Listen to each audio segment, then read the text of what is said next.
Hi there, everyone. This is Sarah from Myosh. Thank you for joining today's webinar. Today, the topic is finding what works and doing more of it.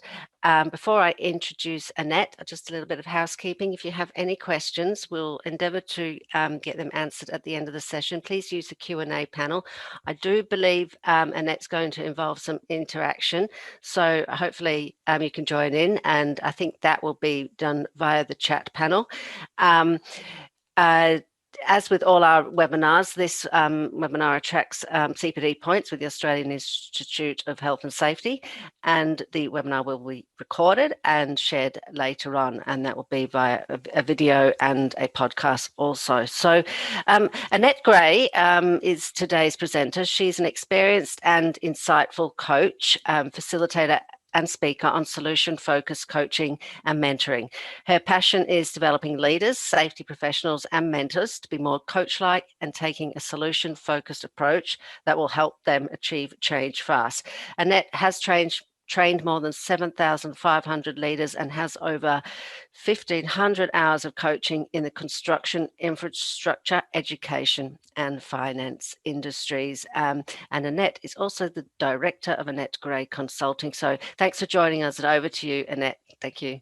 Oh, thank you so much, Sarah, for the introduction, and welcome everyone. We're up to 30 participants, so really wanting to make this conversation an interaction. So be ready to be involved, be ready to write your comments in the chat bar, because I really want to make this an interactive session as much as you can be on a webinar.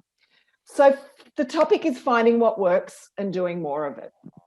Over the last 3 years, I've got more involved in the construction and infrastructure sector, and really doing a lot more with safety professionals and leaders in those fields. So I've got a bit of a sense of the context that you work within. But I want to start with telling you a little bit about me and my journey to where I've come from today, because conversations are about relationship, and so it's really good for us to know each other's background if we're wanting to influence people. So Sarah's already said that I've trained 7,500 leaders into being coach-like across many sectors. I've been a coach since 2001, and so I have got coaching certifications. And only yesterday, I became a qualified coach supervisor from the European Mentoring and Coaching Council. So I'm lucky I can put that badge up now. I'm passionate about solution focus, and I know many of you will be aware of doing safety differently. And solution focus is actually the premise of doing safety differently. It has a lot of solution focus principles behind it. So today I want to give you a taste of what is being solution focused. And one thing it's not about come to me with solutions, don't come to me with problems. It's not that at all. So we're going to be really unpacking that. I'm connected to a global association called Solution Focus in Organisation, and I'm set up Solution Focus Down Under. So that's something that you can tap into later, and I can share with you where do you get that information on LinkedIn. I'm an ocean swimmer, and I also mentor people to learn how to ocean swim. And I was only just having a brief conversation with Sarah before we started. Passionate about being in the ocean and being in nature. So I do that quite regularly. And connected to the charity called Can2, who train people to be ocean swimmers. And that's where I'm a mentor with. I live in Sydney. I have a husband and 2 daughters, and I'm also on the advisory board for the Health and Safety Index, and actually do some work with Mike Wright from the Health and Safety Index, where I help support implementing the results of the Health and Safety Index in our organisations. So I do group coaching. So let me begin with saying, what happens in your interactions with people? Yeah. Do you help inflate the balloon of the other person? So you're the balloon down the bottom, they're the one up the top. Do you help keep the balloon inflated and get it more inflated? Or are your person in your interactions actually deflate the balloon? So today we're really going to be looking at how can you keep the balloon inflated and inflate it even more? Yep. I love this analogy. I actually stole it from one of my solution-focused practitioners in Germany, who she described it in that way. And I thought that's if the essence of conversation, that's what it does. It actually helps inflate the balloon. So first point of interaction is, do you think change happens by understanding problems in great detail, or do you think it's by understanding the solution is going to help with change? Can you put in the chat a P for understanding the problems will help change occur, or ignoring the problems and staying focused on the solution? Just put it a P for problem, S for solution.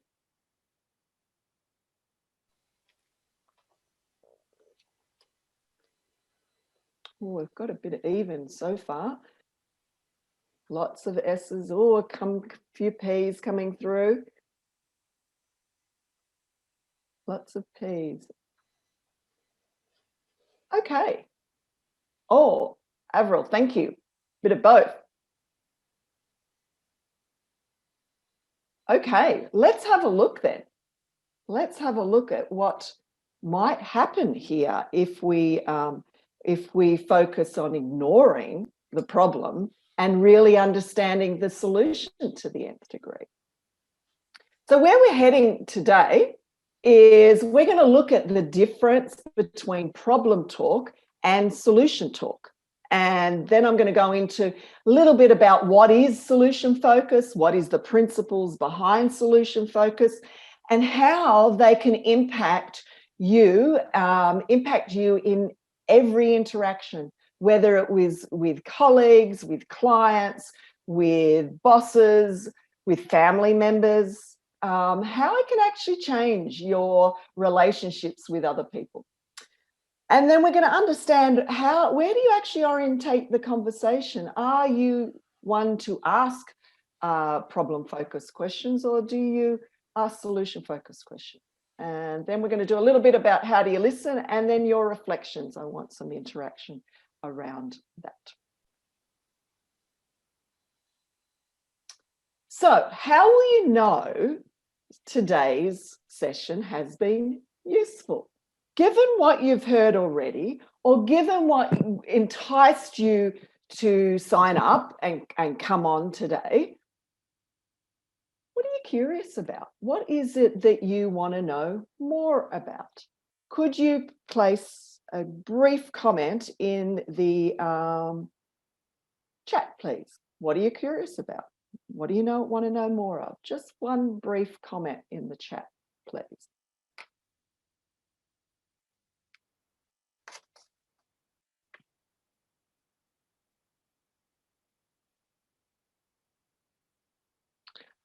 Chris, you want to know the limitations of this approach. Okay.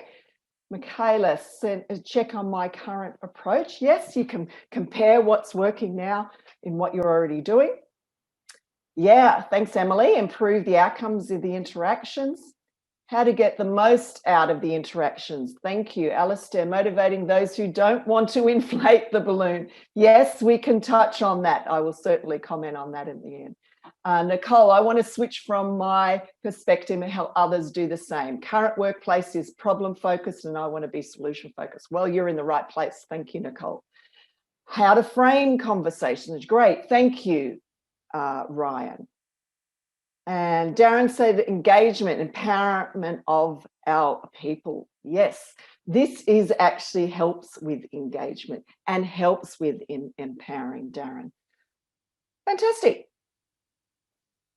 Let's keep going. I want to dive straight in and I want to show you what it looks like in action if I ask problem-focused questions compared to asking solution-focused questions.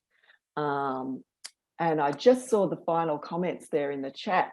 Eric said enhance engagement skills. Yes, that does do this when you're more solution focused. And Belinda says leading people to enlightenment. Oh, that's a big ask, but let's see where we get to with that one, Belinda. Thank you for really putting a stretch goal there for me. So here's what I'd like you to do. Normally when I'm running sessions, I get to see people, but I can't today. So I need to give me an indication on how warmed up are you for me to actually have a conversation with you, asking problem-focused questions and also asking solution-focused questions. Alistair, thank you for that comment about psychological safety. That's what these conversations will help to. So I want each of you, warm-up scale is pick me, to talk about a small challenge that you have at the moment, at work or outside of work. Or the small challenge could be around you want to actually eat more healthily. Yeah, or you want to actually exercise more.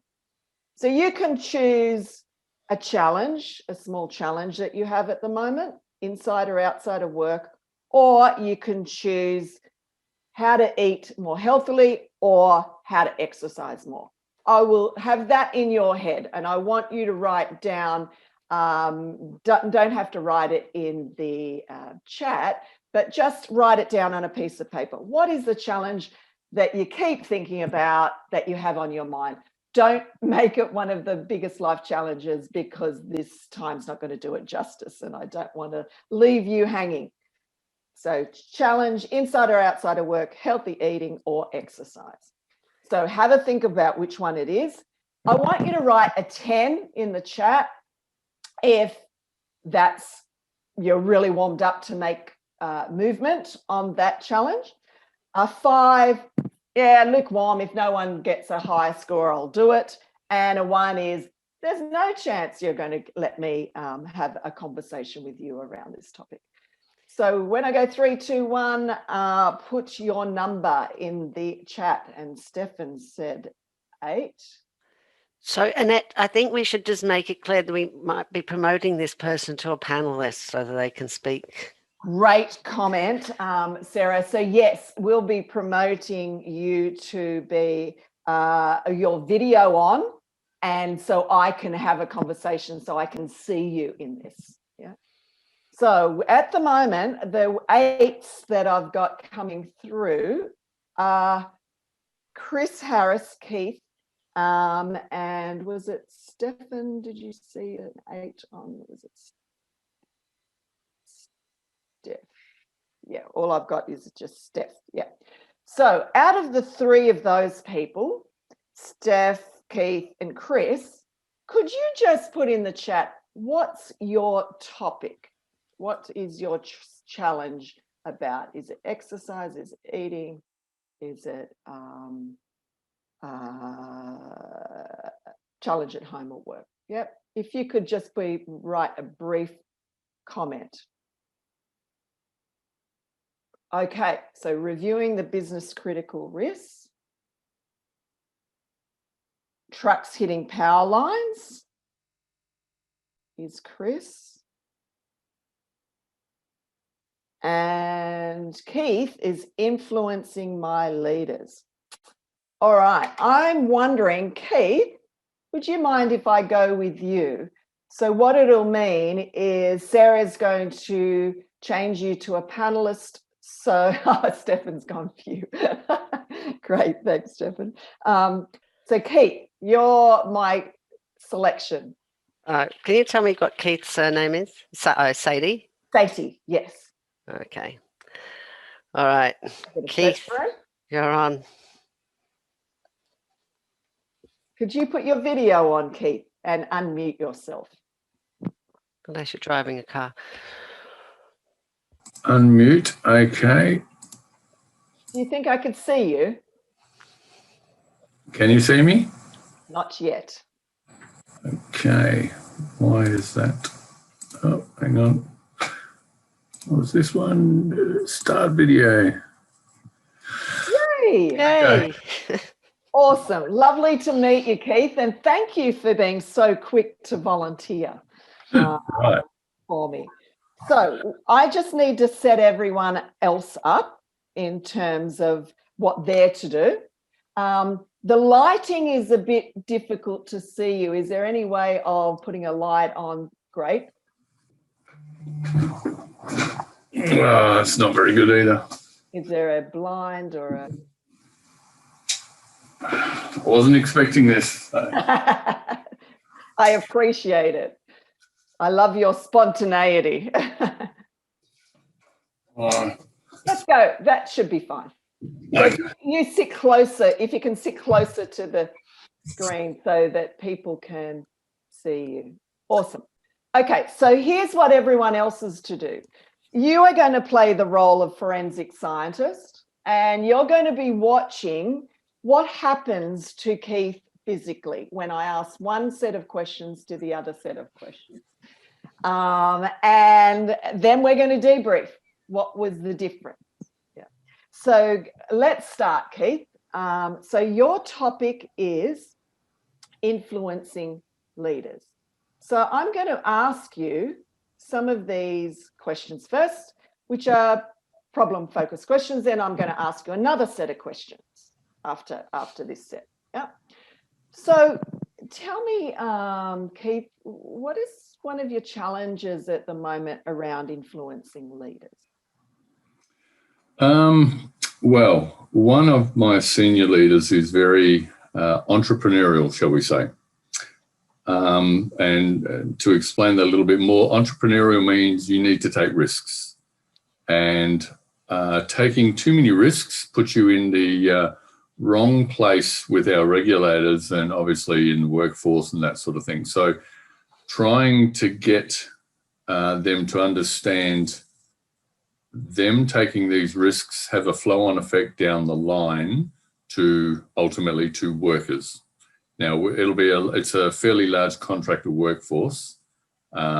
We will have, it's only small at the moment, with a few of our own internal employees, but he almost condones taking risks. Okay. A lot of our our governance system and documented procedures. Okay. So just remind me, you've said it, but just so for the listeners, why is this such a problem that he's encouraging risk taking? Because it's completely the wrong risk. It's adverse risk where ultimately you're going to hurt people. Oh, right. Okay. We can take risks. There's a level of risk, obviously, that we all take, and there's a level of risk that is acceptable. But some of the risks that is being allowed is not. Right. Health and safety professional point of view, it's absolutely a no-go area. And in standards across the board, it's just a not a no-go. But because I think endemically, they've been this way for so long, it's the norm. Okay. And so trying to influence them to change their mindset is challenging. Okay. So what upsets you most about this problem? The almost defensive attitude to argue against what is glaringly obvious. Okay. And so what are the biggest barriers you face around this at the moment? Is, I guess this is me at my level. I will tell you what to do. You won't tell me what to do. So being able to break that get that communication happening, breaking that barrier, yeah, to be able to talk on a reasonable level rather than, no, I am and you are. Right. So the barrier is really the hierarchy, isn't it? And positional power. Absolutely. Okay.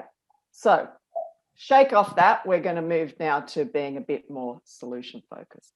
Yeah. So for you, oh, that's unfortunate. The background's black because when it was white, it was bringing you a light. Yeah. So what would you like to achieve around influencing leaders? Look, I'm not too bad at influencing leaders on the whole. Okay, I'm not too bad. However, there are, nobody's perfect. I don't think. I need to be better at it because I'm not communicating effectively with this person in the right way, at the right level, perhaps at their level, in a way that will actually achieve that connection and allow them to try and listen and understand.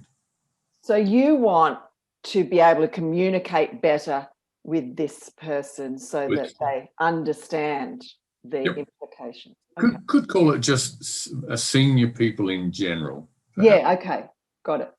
So if this was working well, what would be happening? There'd be clear lines of communication. There'd be dialogue. There'd be that old open door methodology, or the way they operate would not be so I guess defensive or challenging. Everything is a challenge. You hire an accountant to give you the best advice on how to manage your finances. Yeah. You hire a doctor to tell you about your health. You hire somebody like me to give you the best solution. Yeah. Cost weighted, of course, because you got to run the business. But if you choose not to listen and then things go sour and it costs you a lot more, it's not logical. So if it was working well, Keith, what would you be noticing would be different? As I said, look, there would be a lot more involvement at a senior level. Okay. Leadership works, and this is one of my little mantras. If your manager shows they care, your people will care. Right? Live by that for over 20 years. Love it. Yeah. And I've got to get them to show that they care. Now, I don't think they don't, in their heart of hearts, I suppose, but what is being displayed is definitely not what people see. So it's that sender receiver of that message. So you want them to show they care? I think they need to. Okay. Not just for me, but for everybody to understand that this is serious, this is important to me, so it should be important to you. We need it's right. So has there been a time, Keith, when that you've been able to influence leaders to take responsibility for safety and showing they care? Have you seen it work, even just a hint of it at all? I have, but unfortunately, I've tried many, been in leadership for a fair while at a manager level for a long time. I've tried lots of different ways of getting the message across. Unfortunately, one of the ways that has worked is threat. So threat of the changes to fines, the pending workhouse safety legislation, the manslaughter clause, the increase in fines, the loss of insurance of directors, those sorts of things have hit home. Right.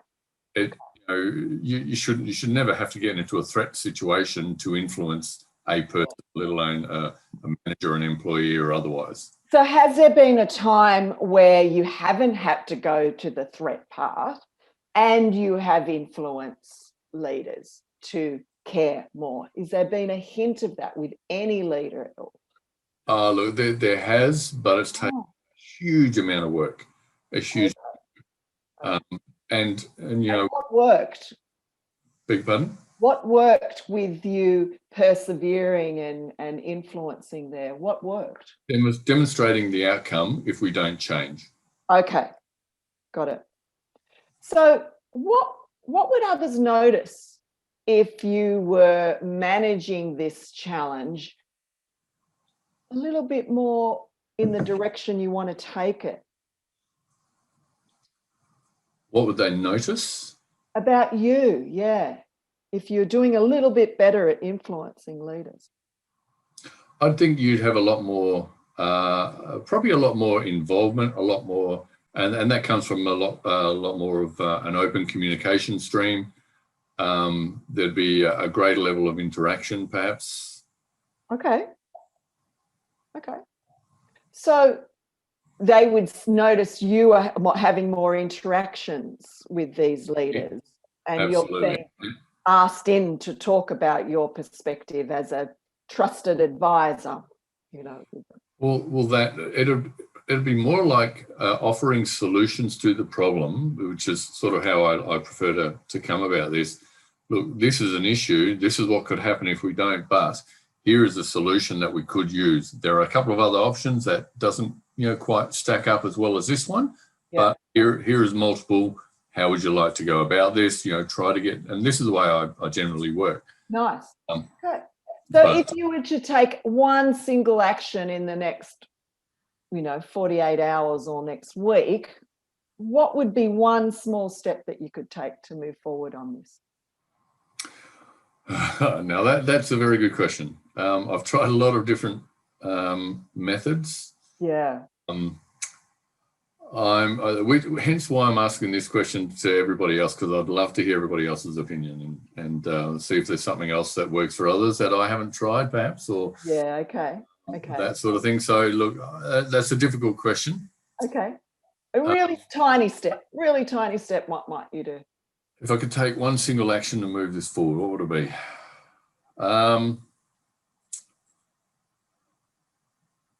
I'd probably need to maybe go directly and just lay it on the table and say, listen, I think we're going in the wrong direction because of this, this, and this, or I think we could do better if we did this, would be. Okay. And when might you be able to do that? And that would be like a one-on-one meeting with this person in particular, who's great influence. Not the only person of it, but I'm just focusing on one just for the sake of this discussion. Sure. Thank you. Yeah. Trouble is tyranny of distance, so they're based on the East Coast. Okay. So is it possible to have a Zoom conversation with them in the next few days? Look, yes is the answer. It is possible. Okay. Whether it happens is another matter. Okay. Yeah. So I'm impressed, Keith, that you haven't given up. There's still that perseverance in you that's not going to beat you, that you're going to actually help move this forward. Well, that's my job, right? My job as an educator, I'm a health and safety person, right? HSE guy. Yeah. But people ask me what I do, and I tell them, well, I'm an educator. I teach people how to interact safety with operations so we get the best bang for buck every day, and you go home. Yeah. It's in a nutshell. I mean, but that's kind of what you do. You've got to influence people. You've got to help them understand, if we keep going down this line, this could happen. Yeah, okay. We need to prevent this. It's all about prevention. And look, quite often when people are focused in their role, they don't always see what happens in the periphery. Yeah, exactly. So you're creating the bigger picture. Thank you so much, Keith. Really appreciating you putting your hand up to allow me to do this for this exercise. What's been useful from this conversation for you? For me,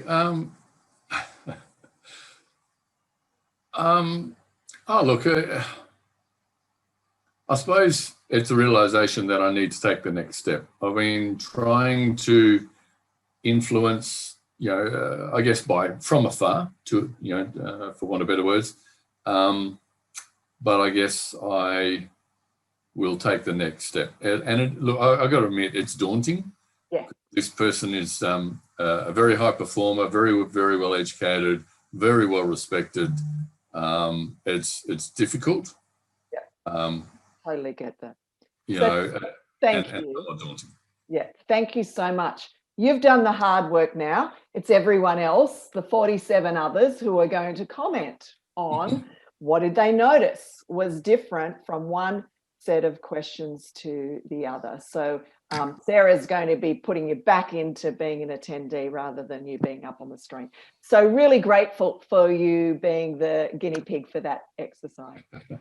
Pleasure. So what did you notice? Everyone else, just put in the chat, what was one standout thing that you noticed that was different from the first set of questions to the second set, the problem focused questions to the solution focused?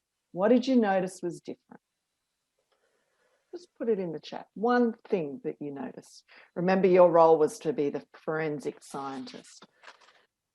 And I think we're going to have a follow-up webinar because we all want to know what happens. Yeah, exactly. Yes, Alistair, you're projecting forward. Stefan was more enthusiastic. Yes, responses from the second set. Yeah, Darren, frustration to achievement. So the first set, I was helping him get more and more stuck by asking him more about the questions.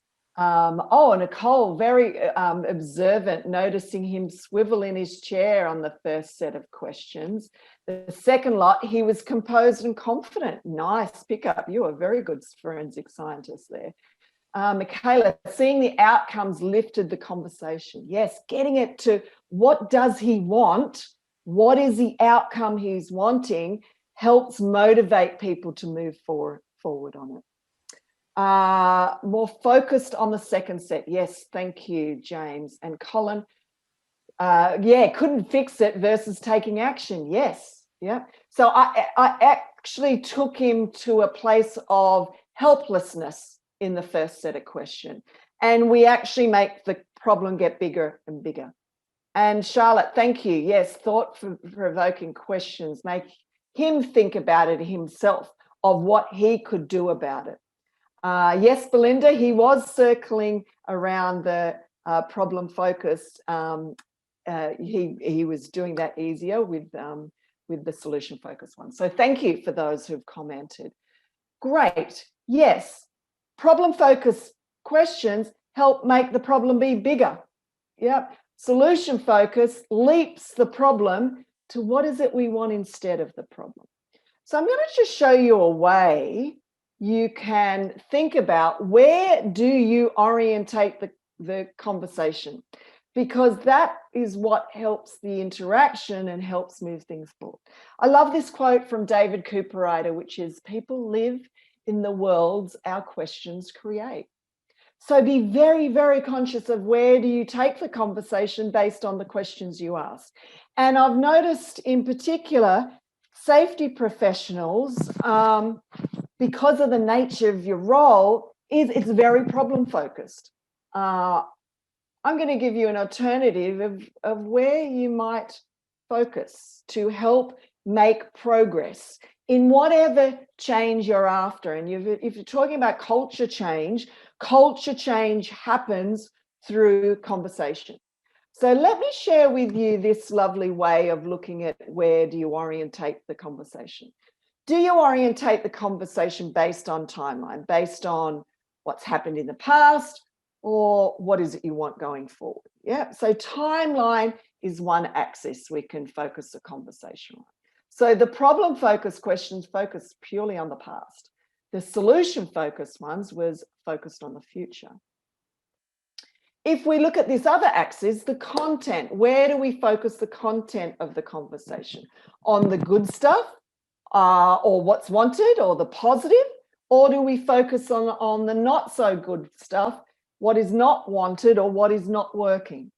If we put that together, we end up with what is a complicated name from a colleague, a solution-focused practitioner in Toronto called Hey Sun Moon. And I love this quadrant because it's such a simplistic way of looking at conversations.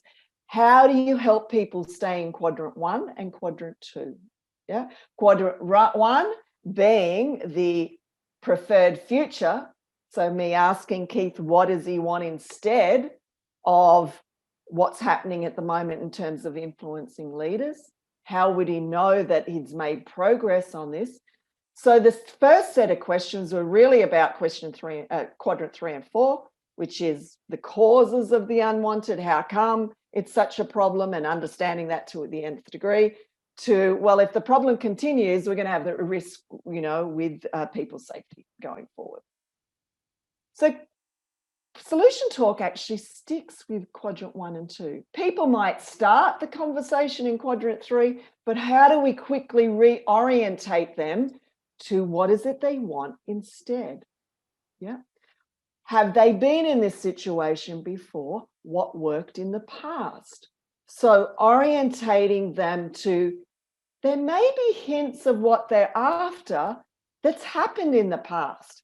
So the question for Keith was, has there been a leader that you have influenced and were conscious of the risks that were there and showed they care?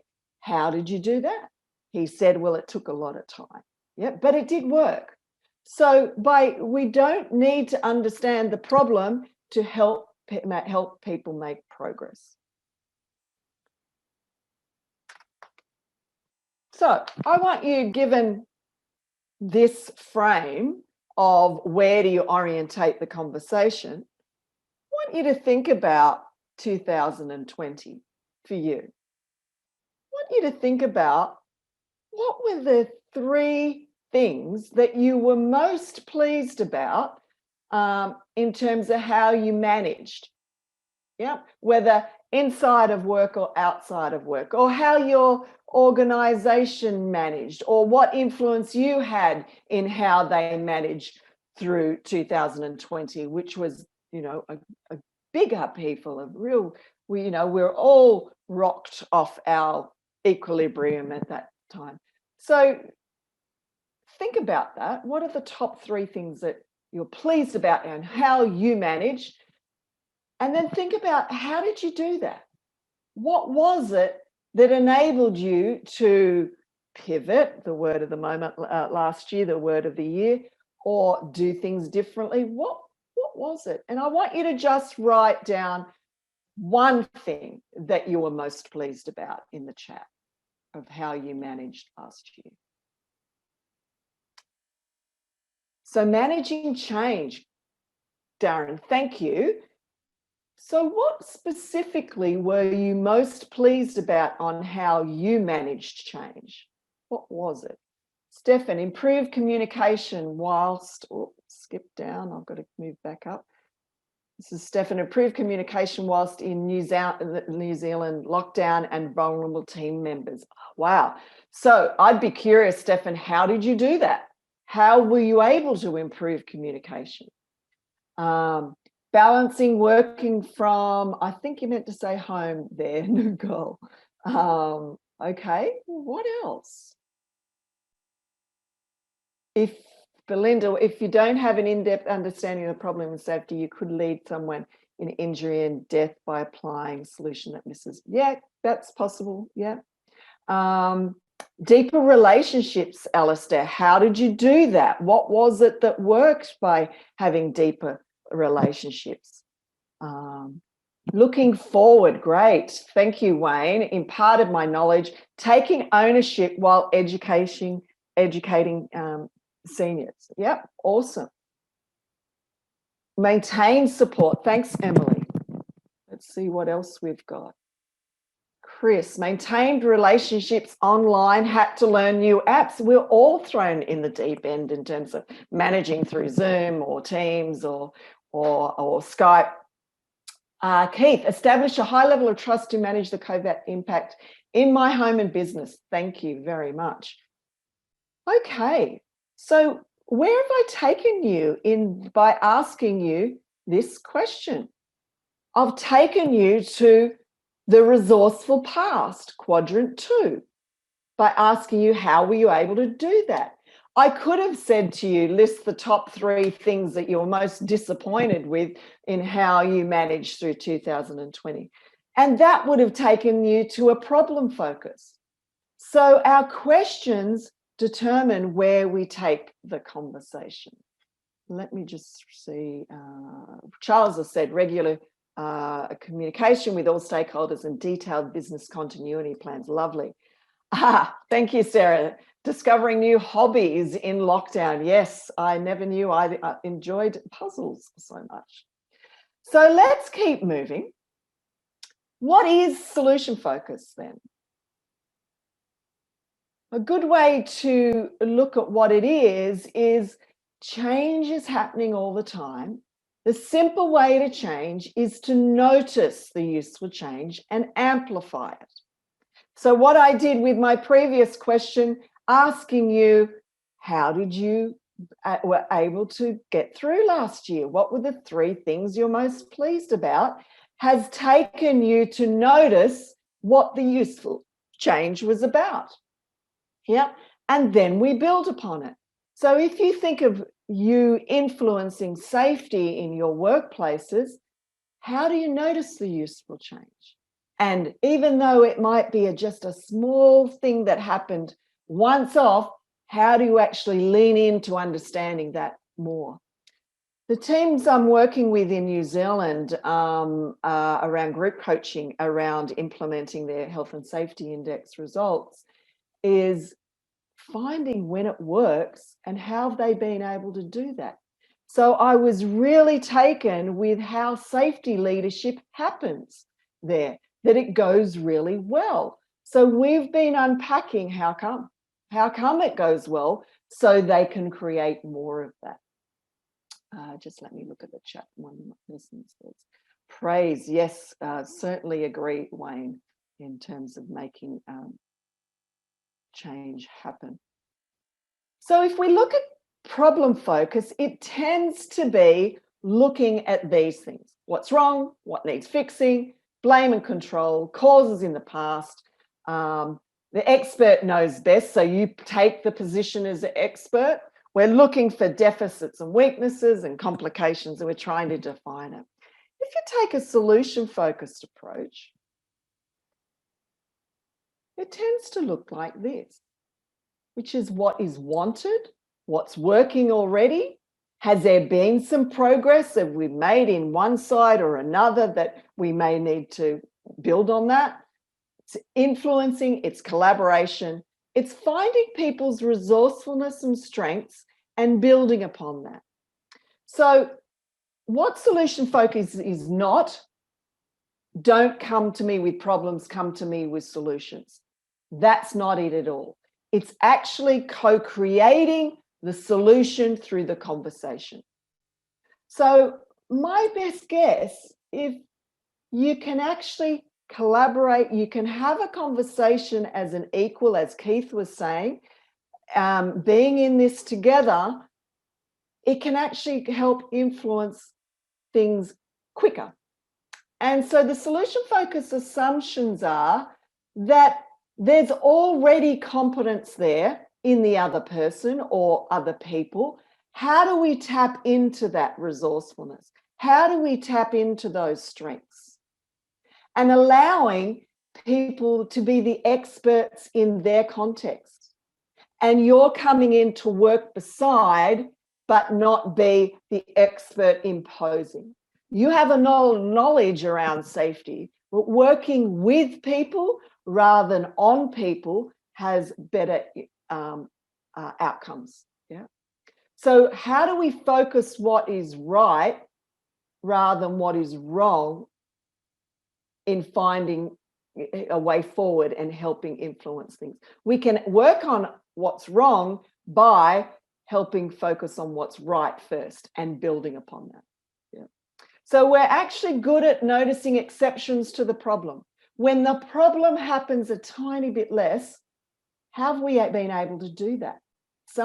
If you go back to your own fitness or your own eating healthily, the days you get it right or the days you're a little bit better, how come? What makes it work? I know for me, I'm better if I have a better breakfast. It sets me up well for the day. And we all have off days. Yeah, but looking for exceptions is a key of what solution focus is about. And it works by learning and looking at action, noticing and reflecting on what's worked. So Problem talks creates problems. Solution talk actually creates solution. So how do we steer it more to solution? What is wanted rather than what is not wanted? What's resonating with you? Put a comment in the chat. What's resonating with you? Pena said, what about where organizations don't want to collaborate or take any responsibility for decisions and keep abdicating? Yeah, I realize there are some really tough organizational cultures that you work in. I would suggest that there may be someone who's a little bit wanting to collaborate. So how do you build on that person rather than thinking about everything's broken? Chris, the tone of conversations will be more engaging and better energy. Definitely, yes. Thank you, Marina. Organizational culture needs to be caring. Yeah, and you're probably the ones to model what care looks like. Yeah. Nicole, learn from the past, but don't focus on it. Yes, learn from the past of when it works. Yeah. Shane, the problem focus is somewhat of a millstone around safety management net. Yeah, collaboration is a much more positive approach. Yes, definitely. Asking questions that steer towards collaboration. Yes, Charlotte, you're getting it. Thank you. Okay, I want to do one more activity before we finish up to the day. And I found this lovely quote today on one of the LinkedIn posts that I was reading. The way we listen influences what the other person says. And I think this connects really nicely to this comment around the way you view people impacts the way you show up in the conversation. So if you view people that they have a problem, yeah, we can listen in three ways. We can view them that they have a problem, it's their problem. They are a problem, like some of the people that Keith was talking about before. Or we can listen for the brilliance of listening for their superhero or listening for the strength that's already there. Even when people bringing up problems all the time, there is a strength behind it. Their commitment to persevering to get it right will be behind when someone does that. So I want to show you how do we actually listen, because my work as a coach, I have to be a good listener. Yeah, that I'm being trained over the last 20 years to be a good listener. But what I notice, the average person doesn't listen very well. What is on their mind more is getting their point across. And this lovely work that came from solution-focused practitioners overseas found through microanalysis, what matters most in conversations is our facial gestures, that we're actually listening, our hand gestures when we're talking, and our gaze. And if you can get better at these three things, you are going to show up for the conversation much better. So here's my last chance to do an activity with you before we finish up for the day. So I need another volunteer. And this topic is around what makes you great at your job. Yeah, that's the topic. So again, I'm going to ask you to put in chat, if you're 10, it means you really want me to coach you on understanding what makes you great at your job. If you're a 5, you're lukewarm. If no one else volunteers, you'll do it.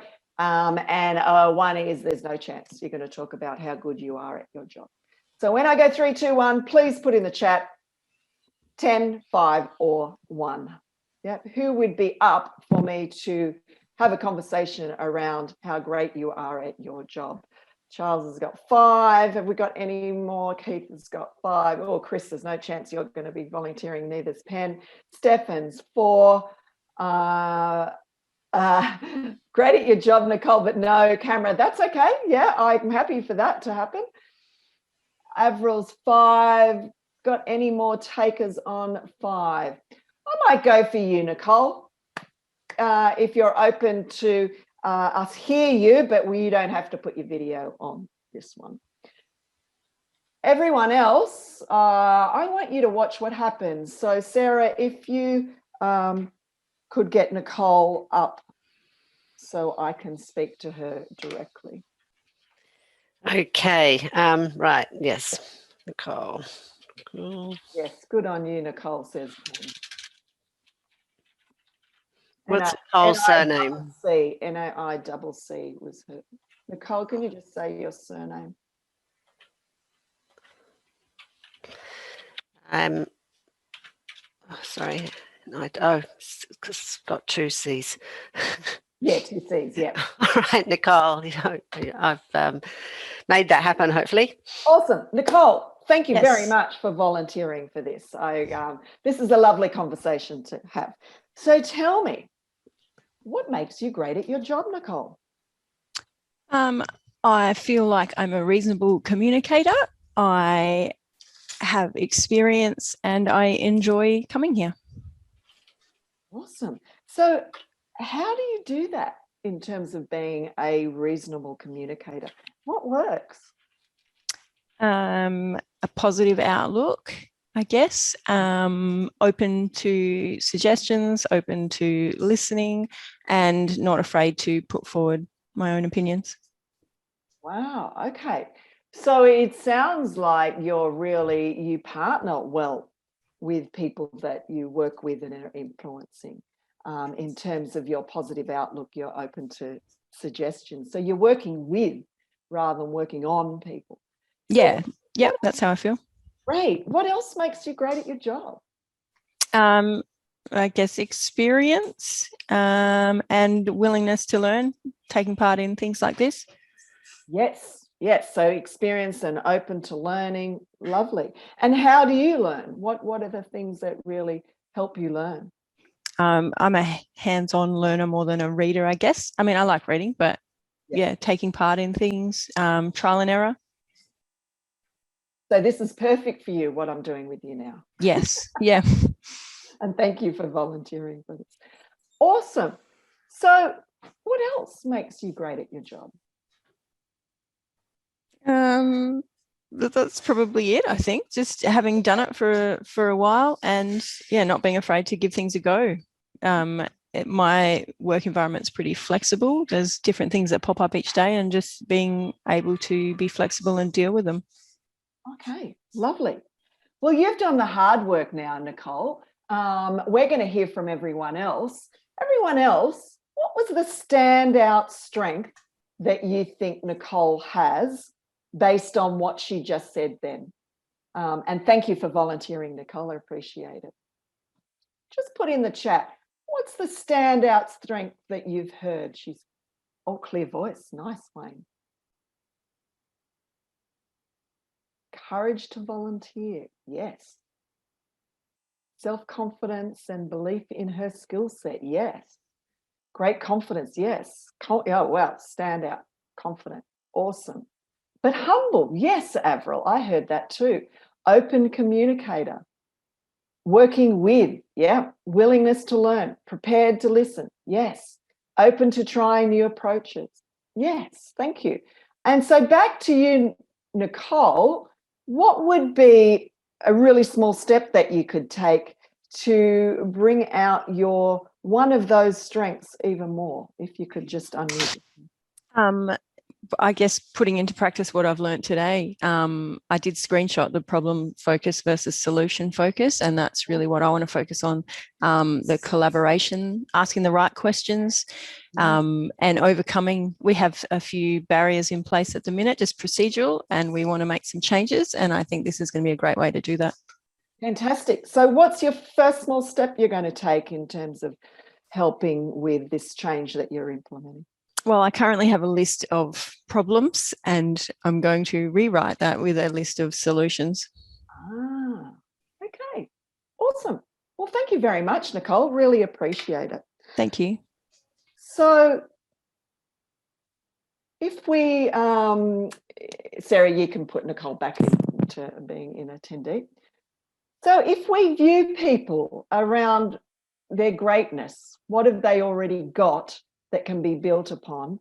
You actually help people rise to the occasion. And that's what solution focus is doing. Yeah. The assumption is that they have it in them already. Yep. How do we bring it out to do more of it? Yeah. And that's why the work I focus on, I love working with leaders and safety professionals around how they can be more coach-like in their conversations, to walk beside and help co-create the solutions with others. So, in summary, being solution focused there's a simplicity to it. It's where is it you orientate the conversation. Working with what is there and what is working is a really important place to start rather than what is wrong. Yeah. And we wanted to have putting a spotlight on where good practice happens so that more of that can be actually created. So what I do when I work with organizations, I help introduce them to these set of tools, solution-focused tools. So you've experienced the scaling one already. You've experienced the future perfect, what it might look like from Keith around if you'd move forward on it. The counters are looking for what's worked already in the past that we can stack up like casino chips, complimenting people on the strengths that they have and helping them move forward, by small steps, not by giant leaps. Final comments from people before I show a lovely video to end. What's been most useful for you today? One comment. What's been most useful? And yes, Sarah, we can give you the slides that I'm using today. Very happy to share those. So what's been most useful? Just write a comment in the chat.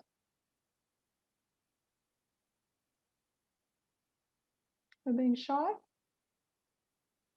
Oh, some are coming through. Yes, Nicole, reframing from focusing on the problem. Yep. Balloon effect approach. Yes, Darren, thank you. Yep. Yeah, it's a different approach. And even though I've been working in this way for 10 years now, I can still get caught out of wanting to go into advice giving and telling people what they should do. But it actually breaks the relationship when you do that. Yeah. So how do you help people discover what they need to do? Thank you, Keith. Reframing to write as solutions, not problems. Yeah. And Alistair, reaffirming the impact coaching skills can have on helping others overcome their challenges. Yes. Being coach-like. You don't have to be like me and be a professional coach, but you can use some of the coaching skills. So how I want to end is I want to show this lovely clip, which actually connects with how we help people listen for people's brilliance.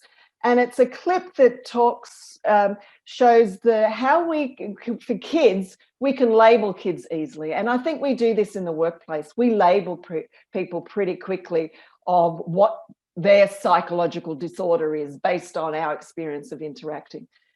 Mightn't be helpful. There's actually a strength that sits behind that. So let's have a watch of this. And let me just make sure my sound is working. And here we go.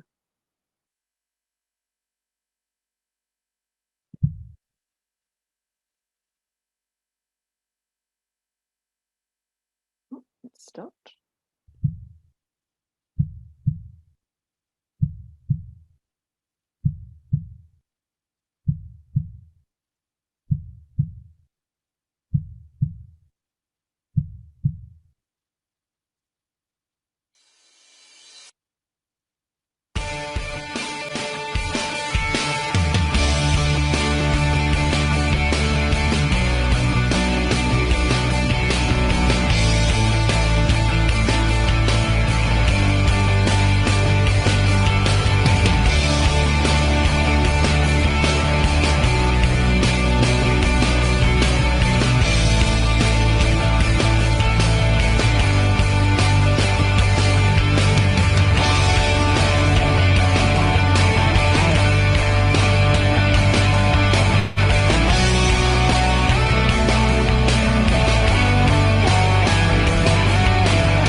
Okay, I'm just going to go to my final slide, but I have to bring it back up again.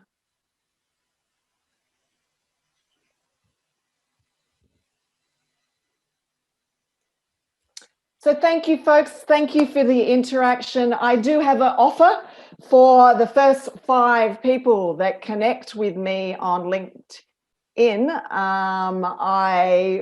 Actually the first 3 people to connect with me on LinkedIn, I will offer a 30-minute free coaching session for you to help you with any way you would like. So here, use the same QR code, works like we do when we sign in COVID. That will connect you straight to my LinkedIn. So the first 3 I get will get a free 30-minute coaching session. The work I do is helping leaders and safety professionals be more coach-like. I do mentoring programs, and I also work with groups of people to implement change in organizations through group coaching as well as individual coaching. So thanks, everyone. Thank you particularly to Keith and Nicole. And you're a given. You get a free coaching session, the 2 of you. So I will give you 2 as well as 3 others an opportunity to work with me. So thank you so much. And thanks, Sarah, for allowing me the opportunity to present to your group. Yeah, it's actually been very, very wonderful. I think that the involvement with the participants is really refreshing to see and have that happen. So that was really good. We've got 1 question so far, and I think I can answer that. Is there a reference for the facial hand gestures and the gaze info, please? Those slides will be coming along with the email later today with the video. So thanks, Sue. And we don't have any other questions. I think everyone was able to share their thoughts in that chat. And hopefully we can re-quote some of those chats on the webpage that will be sent with the email later today too. So has been awesome. I hope there's going to be more, Annette. Fantastic. Yeah. Love to come back. Right. All right. Well, we're pretty much, we're over time. Yeah. Wow. Okay. So that's really good. Thanks, Annette. And thank you everyone for joining us today. I hope everyone has a lovely rest of their week. And yes, we'll, if you have any questions, Annette's contact details will be on the email, of course, later today as well. So thank you, everyone. Thanks, Sarah. Bye. See ya.